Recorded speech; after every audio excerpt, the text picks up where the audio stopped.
하겠습니다. 제가 먼저 읽겠습니다.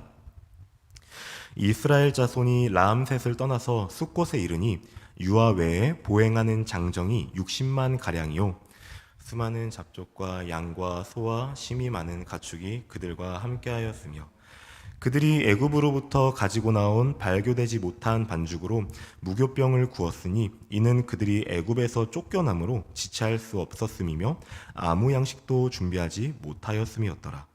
이스라엘 자손이 애굽에 거주한 지 430년이라.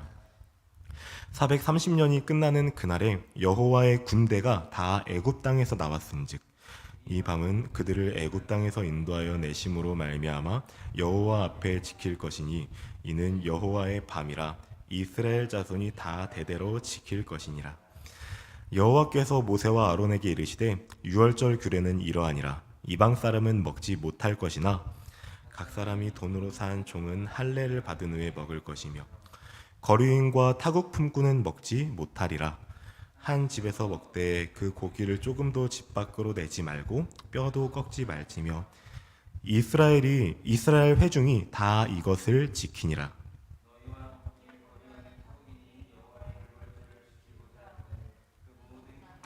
할례를 받은 후에야 가까이하여 지킬지니 곧 그는 본토인과 같이 될 것이나 할례를 받지 못한 자는 먹지 못할 것이니라. 본토인에게나 너희 중에 거류하는 이방인에게 이 법이 동일하니라 하셨으므로 이와 같이 행하되 여호와께서 모세와 아론에게 명령하신 대로 행하였으며 다 같이 읽겠습니다. 바로 그날에 여호와께서 이스라엘 자손을 그 무리대로 애굽 땅에서 인도하여 내셨더라. 아멘. 제가 짧게 기도하겠습니다. 하나님 감사합니다. 오늘 이 아침 우리에게 말씀으로 시작하게 하여 주셔가지고 감사드립니다. 이 시간 아침에 나온 모든 성도님들, 아침 말씀으로 시작하는 모든 성도님들, 이 시간 하루를 살아갈 힘을 주시고 그 힘을 얻고 돌아갈 수 있도록 주여 축복하여 주시옵소서. 이 시간 겸손히 듣겠습니다. 우리를 지켜주시는 그 말씀으로 우리에게 늘 힘이 되시고 우리에게 늘 함께하여 주시옵소서. 감사드리며 예수님의 이름으로 기도드립니다. 아멘. 오늘은 우리가 읽은 출애굽기 본문을 통해 여호와의 군대라는 제목으로 말씀을 나눠보고자 합니다. 혹시 지금 설교를 듣고 계시는 성도님들 중에 최근입니다. 당황스러운 일을 경험해 보신 분이 계십니까? 이어서 말을 하기 전에 우선 이 말을 먼저 해야 될 것 같은데, 제가 원고를 처음 적으려고 할 때 당황과 황당에 대한 의미의 차이가 갑자기 헷갈려가지고 인터넷에 검색을 해봤었습니다. 그 사전적인 의미를 말하자면 이렇습니다. 우선 당황은 갑작스러운 일에 놀라거나 다급해서 어찌할 바를 몰라 어려워하는 상태를 가리키고, 황당은 상대의 말이나 행동이 진실되지 않아가지고 진짜 터무니없다, 어이가 없다라는 의미를 가지고 있다고 합니다. 다시 돌아와서 이 당황스러움에 대해 최근에 기억나시는 일이 있으십니까? 놀라고 다급해서 어찌할 바를 모르겠는 그런 상황 말입니다. 일터나 일상생활을 하다가 겪게 될 수도 있고 고난 속에서도 흔하지 않게 겪게 되는 일 같은데, 여기서 가볍게 제 얘기를 하나 하자면, 저는 현재 만나고 있는 여자친구가 있습니다. 그런데 최근 들어 여자친구와 만날 때마다 종종 겪게 되는 일이 하나 생겼습니다. 먼저 저희 둘은 지금 장거리 연애를 하고 있는데, 여자친구는 부산에 살고 있고 저는 서울에 살고 있어서 만나는 게 진짜 쉽지가 않습니다. 그래도 초반에는 한 달에 두세 번 정도는 꾸준히 만났지만 요즘은 서로가 너무 바쁜 나머지 그렇게 만나지 못하고 있는 상황입니다. 그래서 그런지 정말 최근 들어 저한테 안 하던 질문들을 많이 하기 시작하는데, 그 중에 저를 가장 당황시키는 질문이 바로 이겁니다. 오랜만에 만났는데 나 오늘 바뀐 거 없어? 이렇게 다정하게 머리를 넘기지만 입에서는 무서운 말이 나옵니다. 나 오늘 어디 달라진 데 없어? 네, 그러는데 저는 사실 뭐가 바뀐지 몰라가지고 매우 당황을 할 때가 매일 있었습니다. 그 질문에 매우 놀라고 다급한 저는 이 위기의 순간을 어떻게 헤쳐나가야 할까 막 생각을 하다가 마음의 소리가 잘못 나와버려가지고 오랜만에 이쁘네 라고 말을 잘못해서 많이 혼난 적이 있습니다. 아무튼 당황스러움이 이런 것 같습니다. 좋든 좋지 않든 정말 나도 모르게 생기는 갑작스러운 일 속에서 우리가 흔히 겪게 되는 감정. 그것을 그때마다 잘 해결하면 아무렇지 않겠지만 보통은 너무 갑작스러우면 어떻게 해결해야 할지 모르겠고 초조하기도 하고 여기저기 묻기도 하지만 어찌할 바를 몰라서 어려워할 때가 더 많은 것 같습니다. 여기서 알 수 있는 건 이런 것 같습니다. 우리의 감정이나 마음이라는 것은 되게 쉽게 놀란다는 겁니다. 그리고 쉽게 무너진다는 겁니다. 왜냐하면 언제 어떻게 일어날지 모르는 만약의 상황 속에 놓여 있기 때문에. 그러니 우리의 마음과 감정을 잘 다스려서 지켜야 하지만 그것이 우리의 힘만으론 정말 힘들고 잘 안 됩니다. 그럼에도 우리는 하나님의 뜻대로 믿음과 신앙을 잘 지키며 삶을 살아내야 하는데 그러기 위해 우리가 어떻게 해야 하는지 오늘 본문 말씀을 통해 하나하나 살펴보려고 합니다. 저희가 지금까지 출애굽기를 큐티하면서 오늘 본문까지 왔습니다. 그중 오늘 읽은 12장 전체에는 10가지 재앙 중 마지막 재앙으로 출애굽을 하는 장면과 유월절 얘기가 기록되어져 있습니다. 그런데 출애굽이라는 이 사건도 진짜 갑자기 일어난 사건이라는 거 아십니까? 우리는 텍스트로 읽기 때문에 그것이 잘 안 느껴질 수가 있지만 이스라엘 입장에서 생각해 본다면 되게 갑자기 일어난 사건이라는 겁니다. 그것을 바로의 반응을 통해 알 수가 있는데 우선 바로의 반응을 살펴보자면 재앙이 본격적으로 시작되는 7장에 바로는 관심이 없습니다. 그러다 나중에 슬슬 반응이 와가지고 이스라엘을 보내라 말을 해도 보내질 않고 그러다 또 나중에는 가 그러지만 또 가지 마 그러면서 이 모든 일 중에 성경은 바로의 상태를 늘 기록하고 있습니다. 그의 마음이 늘 한결같이 완강하고 완악했었다고 말입니다. 물론 하나님이 그렇게 하신 일이지만요. 그러니 이스라엘 백성들은 어땠겠습니까? 모세가 아무리 그래봤자 바로가 안 바뀐다는 사실을 알고 오히려 모세에게 뭐라 합니다. 그런데 출애굽기 11장 1절에서 하나님이 이제 한 가지 재앙 후에 바로가 너희를 보내리라 하신 것처럼 그들을 다 내쫓아버리게 되는데 어떻게 내보내냐? 12장 33절 말씀입니다. 재촉하여 그 땅에서 속히 내보내려 함으로 완악했다 말하지 않고 그저 이렇게 내보냅니다. 갑자기 원래의 반응과는 너무나 다르게 근데 이 중 재촉이란 말이 사실은 바로의 마음이 완악했다고 할 때 쓰인 히브리어 하자크랑 똑같습니다. 다시 말해 바로는 지금 자녀를 잃은 그 슬픔 그 분노를 참지 못해가지고 가버려 그러는 겁니다. 너희들이 왜 우리 땅에 들어와가지고 지금 이 꼴을 만들어 놓냐 당장 나가라 이겁니다. 출애굽도 알고 보면 절대로 느긋느긋한 상황이 아니었습니다. 애굽 왕 바로의 분노로 인해 그의 한결같았던 반응과는 다르게 일어난 갑작스럽고 당황스러운 일입니다. 심지어 시간에 대해 알 수 있는 부분이 나오는데 밤이라고 합니다. 자려고 하는 그 시간 어딘가에 갑자기 가버리라는 그의 분노에 일어나서 출애굽하는 겁니다. 지금 이스라엘 백성들은. 이 이스라엘 가운데 구원의 역사를 이렇게 행하신 하나님의 일하심이 우리에게 이런 걸 얘기해주고 있습니다. 우리의 삶 가운데에서 나타나는 하나님의 역사하심은 어떠한 하나님의 일하심은 우리가 알 때나 모를 때가 아니라 되게 갑자기 일어나고 또 어떻게 일어날지 모른다는 겁니다. 그래서 사도 바울도 데살로니가 전서 5장 2절에서 이렇게 말을 하죠. 주의 날이 밤에 도둑같이 일어난다고 말입니다. 우리에게도 이런 일들을 경험하는 날들이 있습니다. 특별히 갑자기 일어난 사건 앞에서는 더욱더 우리의 마음을 잡기가 힘든 것 같습니다. 왜 그럴까 생각을 해봤는데 몰라서가 아니라 사실은 준비되지 못했었던 겁니다. 이스라엘 백성도 11장에서 모세가 하나님의 말씀을 전했기 때문에 이제 한 가지 재앙으로 애굽에서 나가게 될 것이라는 사실을 알았습니다. 알았지만 준비가 안 돼 있었던 겁니다. 애굽을 나서면 광야고 그 길을 뚫고 가려면 양식이 충분히 있어야 할 텐데 너무 갑작스러웠던 나머지 12장 39절을 보면 무교병 외에 아무 양식도 준비하지 못했다고까지 기록이 되어져 있습니다. 우리에게 임하는 하나님의 일하심들이 다 이런 것 같습니다. 우리에게 주신 성경에 인생에서 일어날 일들을 통해 구원에 이르도록 다 기록을 해주셨지만 이 사건들이 내 인생 가운데에서 언제 어떻게 일어날지 모르게 너무 갑자기 일어난다는 겁니다. 그래서 우리는 당장의 그 일을 말씀으로 해석하지 못해 괴로워할 때가 더 많은 것 같습니다. 알았음에도 아무 양식도 준비하지 못한 이스라엘도 당장의 상황이 더 지옥이었습니다. 그래서 나중에 이스라엘 사람들이 계속 애굽으로 돌아가려고 하죠. 15장에는 물이 없어서 불평하고 16장에는 고기 못 먹는다고 불평하며 애굽에 있었던 때를 그리워합니다.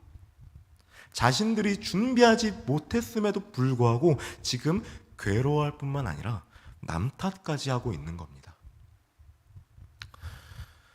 여기서 제 얘기를 하나 나눠보려고 합니다. 제가 아는 분께서는 급발진을 되게 잘하십니다. 또 그분은 화도 잘 내셔가지고 대화를 잘 하고 있다가도 어느 순간 보면 싸우고 있고 가만히 정말 가만히 있다가도 시비가 걸리고 있고 그런데 제가 거기서 어떻게 했었냐면 매번 똑같이 화내고 소리 지르면서 같이 싸웠습니다. 이 일이 엄청 자주는 아니지만 좀 심해가지고 언제 어떻게 어디서 터질지를 정말 모릅니다. 그런데 그런 일이 있을 때마다 저는 매번 똑같이 화내고 소리 지르면서 같이 싸우기를 반복했었죠. 그렇게 지내다가 군대를 갔고 군대에서 전역을 해가지고 지금은 한일교에 왔는데 여기서는 큐티를 하면서 나만 보고 또 내 죄만 보라고 말씀을 많이 하시잖아요. 그런데 처음 한일교에 왔었던 과거의 저는 지금 목사님이 앞에 계시지만 이렇게 앞만 보고 말을 하자면 큐티 안 했었습니다. 과거라고 말한 이유는 지금은 잘한다는 겁니다. 그러나 그때까지만 하더라도 저는 잘 안 했었습니다. 왜 안 했냐면 다른 이유가 아니에요. 무슨 일이 일어나도 그건 그때 생각하자는 되게 아니란 생각을 했었기 때문입니다. 그렇게 안일하게 살다가 큰 코를 한번 세게 맞은 적이 있었는데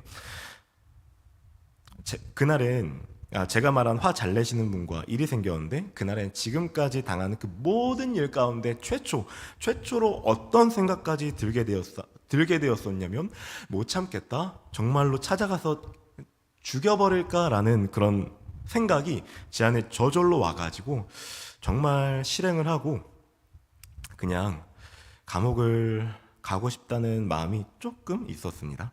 그렇지만 그러면 안 된다는 걸 잘 알았기 때문에 계속 다른 생각을 하면서 그 마음을 억눌렀었지만 그래도 쉽게 가라앉지 않았고 정신 차려보니 저는 밤을 새게 돼가지고 새벽 5시가 된 적이 있었습니다.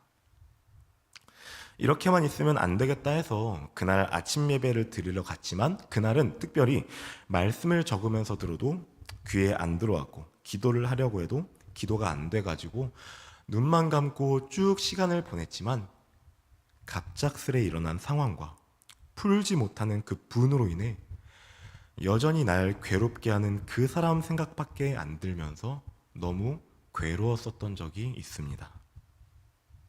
나중에서야 제 안에 스쳐 지나간 마음이 저는 늘 안일했었다는 겁니다. 문제가 생기면 그건 그때 가서라는 그 교만함으로 기도도 안 했고 큐티 당연히 안 했습니다. 그렇게 언제 어떻게 무슨 일이 일어날지 모르는 상황 가운데 안일함으로 가득 찬 저는 제게 찾아온 순간 앞에 참을 수 없는 화로 상대방만 정죄하며 심지어 그 사람을 죽이고 싶다는 생각까지 하게 되었던 겁니다. 준비되지 못한 마음에 애굽에서 나왔음에도 불구하고 교회에 나와 예배드리고 기도의 자리에 앉아 있지만 아무 양식도 준비하지 못한 이스라엘처럼 불평불만만 하고 있었던 겁니다. 사랑하는 성도 여러분, 제가 이렇고 또 우리가 다 그런 것 같습니다. 제가 살아온 날들이 아직은 많은 분들보단 적지만 딱 하나 누구나 다 아는 사실이 있죠. 바로 아는 대로 살 수 없고 그렇게 하기가 힘든 게 인생이라는 것을 말입니다. 그러나 이런 말은 또 있습니다. 아는 만큼 보인다. 그래서 우리는 아는 대로 살 수만은 없지만 볼 수는 있습니다. 앞으로 일어날 일들에 대해 준비를 할 수가 있다는 겁니다. 그것이 바로 말씀을 통해서인데 매 순간마다 말씀을 통해서 객관적으로 나를 바라보며 다가올 일에 대해 준비가 돼 있어야 한다는 겁니다. 그래서 성경은 애굽에서 나온 이스라엘을 향해 나의 백성, 나의 이스라엘 이런 좋은 말 안 하고 41절에 여호와의 군대라고 하고 있습니다. 이 말을 출애굽할 때만 쓴 게 아닙니다. 재앙이 본격적으로 시작되는 출애굽기 7장 4절에서도 하나님이 이렇게 말을 합니다. 내가 내 손을 애굽에 뻗쳐 여러 큰 심판을 내리고 내 군대, 내 백성 이스라엘 자손을 그 땅에서 인도하여 낼지라. 군대를 다녀오신 저희 남자 성도님들은 이 말이 뭔지 잘 아실 것 같은데, 왜냐하면 일상에서도 마찬가지지만 군대라는 곳은 일이 없다가도 일이 정말 엄청 많이 잘 생기고 자주 생기는 곳이기 때문입니다. 제가 재작년에 군대를 가서 작년에 전역을 했는데 저는 경기도 화성에서 군 생활을 했었습니다. 그중 가장 기억에 남는 게 저희 부대에는 병사들끼리 돌아가면서 CCTV를 보는 근무가 있었습니다. 컴퓨터 이렇게 2대에 카메라가 엄청 돌아가고 있는 게 실시간으로 눈에 보이는데 그 목적이 탈영병이 있나 없나 살펴가지고 있다면 나가버리기 전에 잡는 거란 말입니다. 근데 제가 어땠었냐면 근무 태만을 해가지고 요즘 탈영병이 있겠어? 라는 생각에 가득 차서 맨날 책 가져가가지고 책만 읽었습니다. 책 못 가져간 날엔 잤습니다. 자다 걸려도 또 잤습니다. 또 깨워도 또 잤습니다. 그러다가 하루는 진짜 큰일이 터졌었는데 그날도 제가 CCTV 근무를 하면서 책을 읽고 있었는데 실시간으로 어떤 일이 일어났냐면 저희 사단 말고 저희 사단 예하부대에서 탈영병이 생겨가지고 난리가 난 겁니다. 저희 사단에서도.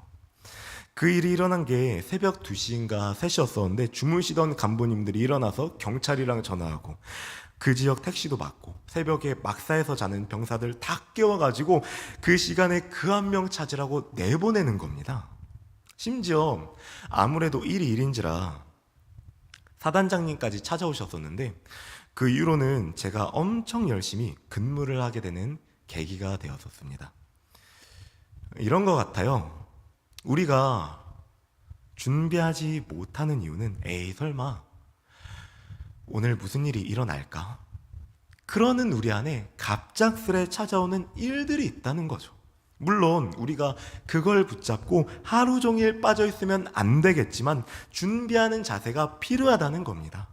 그래서 하나님은 이스라엘이라 안 하고 아까 말한 것처럼 여호와의 군대라고 했습니다. 다시 말해 늘 준비가 돼 있어야 한다는 겁니다. 늘 깨어 있어야 한다는 겁니다.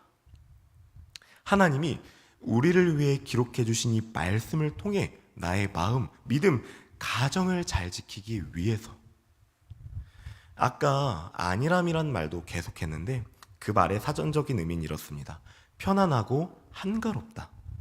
여기까지는 그럴 수 있다고 생각합니다. 근데 또 다른 말로는 뭔지 아십니까? 편안함만을 누리려는 태도라고 합니다.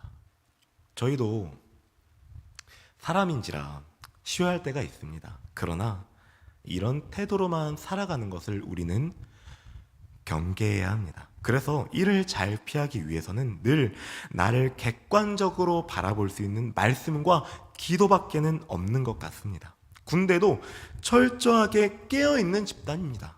늘 준비가 돼 있는 집단이라는 겁니다. 무슨 말이냐면 계속 교대를 하기 때문에 지키는 일이 24시간으로 유지가 되고 있습니다. 그러니 오늘 하루 가운데 하나님이 우리 삶에서 구원의 은혜를 늘 주고자 기록해 주신 말씀 한 가운데에서 준비되길 원합니다. 우리가 그러기 위해 준비할 수 있는 것이 무엇이 있겠습니까? 바로 목장에서 또 교회에서 말씀으로 나누는 그 쓴소리가 필요합니다. 나를 깨우는 그 쓴소리가 우리를 앞으로 준비할 수 있게 해줍니다.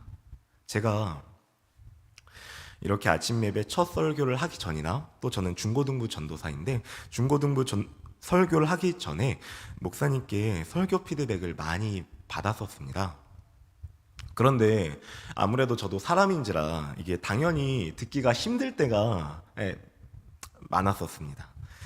근데 그 말을 잘 들을 수밖에 없었던 이유는 앞으로 어떻게 준비를 할 수가 있는지 확실히 알 수 있기 때문입니다. 우리에게 장차올 환난은 반드시 있습니다. 그 다가올 일 앞에 그 쓴소리를 들으며 준비되어 살아가는 저와 우리 모든 성도님들 되시기를 정말 축복합니다. 마지막으로 두 번째에 대해 살펴보려고 하는데, 이제 하나님은 갑자기 유월절을 지키라 하는데, 여기서 37절을 보면 지금 이스라엘은 라암셋을 떠나 숫곳에 있습니다. 근데 이 지역이 어디냐면 라암셋은 애굽 지역 안쪽이고 숫곳은 애굽 지역 바깥쪽인데 이 둘 사이의 거리는 걸어서 하루지만 탈 것으로는 금방입니다. 이것을 통해 알 수 있는 사실은 애굽이 언제 들이닥칠지 모르고 금방이라도 찾아와 보복할지 모르는 상황 가운데 하나님이 멈춰 세우시곤 유월절을 지키게 하는 겁니다. 이 유월절에 대한 기록을 통해 알 수 있는 것이 하나님은 우리 모두를 지켜주시는 분이신데 그 대상에는 차별이 없다는 겁니다. 유월절 대상이 하나님이 택한 이스라엘들이 지키고 여기에 이방 사람 거류인 타국 품꾼은 먹지 못하지만 할례를 받은 종과 함께 거류하는 할례를 받은 타국인은 같이 할 수 있다고 합니다. 그런데 하나님은 그들을 부를 때 이스라엘만 부른 게 아니라 모든 특정 집단들을 다 부르십니다. 이스라엘, 이방 사람, 거류인, 타국 품꾼. 그리고 49절에 이렇게 말씀하시는 겁니다.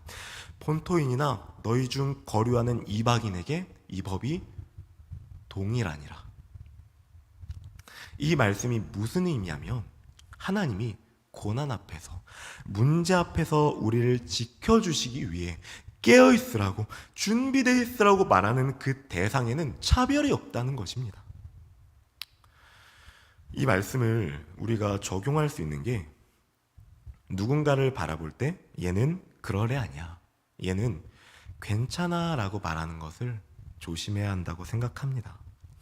여기서 제 나눔을 또 하나 하자면, 제가 몇 년 전에 경험한 일인데, 모르는 번호로 전화가 와가지고 처음엔 안 받았지만 또 전화가 와가지고 받았더니 경찰인 겁니다. 그래서 무슨 일로 그 전화를 하셨냐 여쭤보니 어느 사이트에서 제가 그 불법 영상을 올리고 불법 영상을 팔면서 돈을 벌고 있다는 게 신고되었다고. 근데 저는 아니니까 누가 그랬는지 찾아내겠다 해서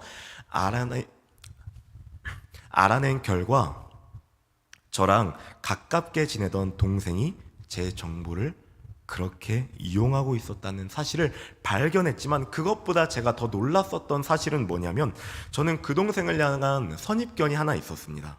왜냐하면 아는 사람들 사이에서나 가족 안에서 조용하고 말 잘 듣고 착해가지고 늘 어떻게 불리냐면 괜찮은 애. 근데 알고 보니 그 아이가 진범이었었던 겁니다. 다행히 그때 이제 약한 처벌을 받고 끝났었지만, 여기서 중요한 사실은 누가 범인인 게 아니라 누구에게나 이 동일한 말씀, 동일한 은혜가 필요하다는 것입니다. 그러기 위해 우리는 선입견을 가지고 자신의 생각대로 괜찮다고 바라보지 말아야 한다는 것입니다. 저희는 지금 같은 해를 살고 있지만 서로 다른 삶을 살고 있습니다. 그래서 의견 차이가 나고 어느 한쪽만을 얘기할 때가 있지만 가정이나 교회, 목장과 같은 공동체에서는 차별적인 시선을 갖거나 자신의 생각과 살아온 방식으로 그저 괜찮다 말하지 말고 오직 모두에게 동일한 이 법, 이 말씀 안에서 바라보고 준비하며 삶을 살아내는 우리가 되길 원합니다. 왜냐하면 하나님이 우리에게 주신 이 동일한 말씀만이 우리를 구원하고 우리를 지켜주시는 유일한 수단이기 때문입니다. 이 6월절은 신약에 가서 예수 그리스도의 십자가 희생을 가리키는데 그 희생도 특정한 누군가를 위해 지키신 게 아니라 우리 모두를 위해 지키셨고 조금 더 나아가 모든 택자들을 위해 지켜주셨습니다. 그러므로 말씀과 기도로 잘 나아가기 위해 우리 안에 교만함, 괜찮다고 말하는 그 생각에서 벗어나시길 원합니다.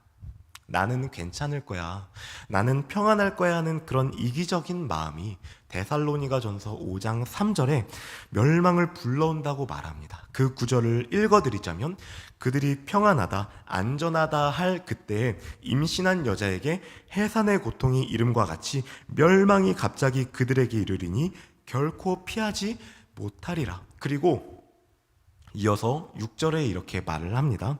그러므로 우리는 다른 이들과 같이 자지 말고 오직 깨어 정신을 차릴지라. 사도 바울은 자신이 가르치는 사람이지만 우리라는 표현으로 자신 또한 준비되고 깨어 있어야 하는 사람임을 말하고 보여주고 있습니다. 우리 모두에게도 필요한 이 말씀으로 우리의 마음과 믿음, 가정을 잘 지키기 위해 준비되어 있는 하루가 되시기를 원합니다. 하나님은 다 아시지만 우리는 한 치 앞도 모르는 사람이기 때문에 오직 우리를 구원하신 하나님의 능력과 그 사랑만이 앞으로도 지켜주시고 보호해 주신다는 사실을 믿어 그 말씀의 능력으로 갑작스러운 일 앞에서도 이제는 크게 무너지거나 크게 흔들리지 않도록 준비하여 구원의 은혜를 경험하며 살아가는 저와 모든 성도님들 되시기를 예수님의 이름으로 축복을 드리겠습니다. 이 시간 우리 함께 말씀으로 기도하기로 합니다. 제가 이제 대표 기도를 하고 이어서 개인 기도 시간을 가지도록 하겠습니다. 하나님, 그렇습니다. 인생이 저희 뜻대로 되지 않고 저의 마음대로 되지 않고 저희가 기뻐하는 대로 되지가 않습니다. 그래서 늘 갑작스러운 일 앞에서 우리는 당황하고 매우 놀라고 다급하여 때론 잘못된 선택을 하여 괴로워할 때가 더 많습니다. 그러나 주님, 오늘 말씀을 통하여 준비되어 있어야 한다고 우리에게 말씀하신 주님, 우리가 그 말씀을 붙들고 살아가길 원합니다. 우리를 지켜주시는 하나님, 우리를 보호해 주시는 하나님, 우리가 그 하나님이 기록해 주신 말씀으로 깨어 준비하길 원합니다. 그래서 이제는 그 말씀의 쓴소리 앞에서도 우리가 겸손하게 듣고 순종하며 적용하며 나아가길 원합니다. 그렇게 순종하며 적용할 때 주여, 우리에게 임하는 갑작스러운 일 앞에서도 크게 흔들리거나 크게 무너지지 않는 일이 크게 무너지지 않게 하여 주시옵소서. 우리가 사람인지라 또다시 그 일 앞에서 또 무너지고 또 흔들리지만 이제는 크게 흔들리거나 크게 무너지지 않겠습니다. 주여, 이 시간 우리에게 힘을 주시옵소서. 이 시간 우리에게 은혜를 허락하여 주시옵소서. 이 시간 함께 하시는 하나님, 오늘 이 아침 각자의 삶으로 돌아가는 모든 성도님들, 직장으로, 일상으로, 또 학생으로 돌아가는 모든 성도님들, 주여 정말 축복합니다. 그 삶 가운데에서 준비되어 크게 무너지지 않고 크게 흔들리지 않아 나의 마음, 믿음, 가정을 잘 지킬 수 있도록 주여 지켜주시옵소서. 주여 보호하여 주시옵소서. 감사드리며 예수님의 이름으로 기도드립니다. 이 시간 주기도문함으로 예배를 마치고 개인 기도 시간 가지도록 하겠습니다. 하늘에 계신 우리 아버지여, 이름이 거룩히 여김을 받으시오며 나라의 마옵시며 뜻이 하늘에서 이루어진 것 같이 땅에서도 이루어지리이다. 오늘날 우리에게 일용할 양식을 주옵시고 우리가 우리에게 죄 지은 자를 사하여 준 것 같이 우리의 죄를 사하여 주옵시고 우리를 시험에 들게 하지 마옵시고 다만 악에서 구하옵소서. 대개의 나라와 권세와 영광이 아버지께 영원히 있사옵나이다. 아멘.